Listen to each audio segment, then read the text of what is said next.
Привіт, друзі! Мене звати Коваленко Анатолій, я керую відділом навчання і оцінки персоналу в компанії Moniveo. І сьогодні ми з вами поговоримо про те, як ми використовуємо систему LMS Collaborator в нашому корпоративному навчанні. На базі LMS Collaborator у нас створено дуже багато цікавих речей. Перш за все, це побудований онбордінг.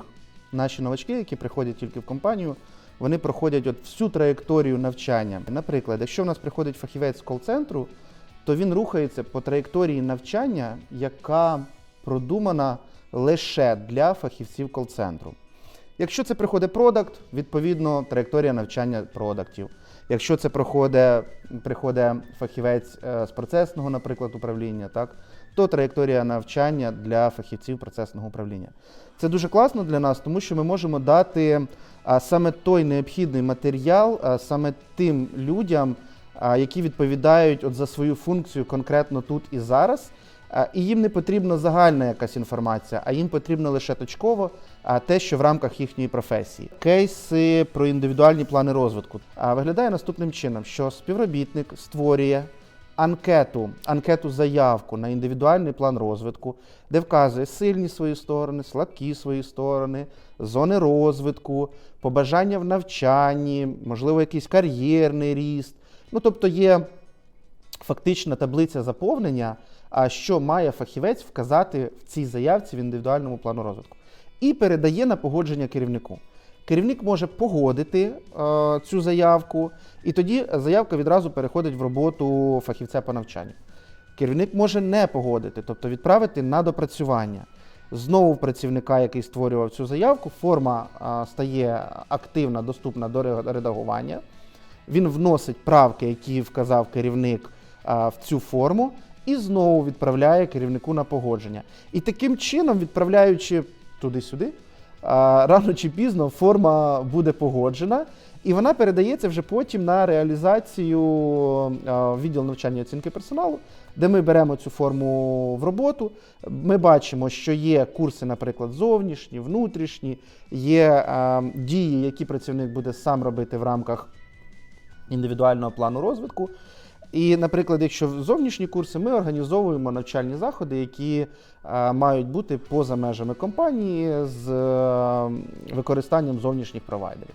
На базі системи Collaborator у нас є магазин подарунків, де, напевне, вже зараз більше 70 чи 100 унікальних одиниць внутрішнього мерчу, який співробітник може отримати за бали, а бали він отримує в ході виконання завдань, або навчальних завдань, або активностей, які є в колабораторі. Наприклад, у нас є якесь опитування по компанії, співробітник проходить це опитування, за це опитування він отримує якусь кількість балів.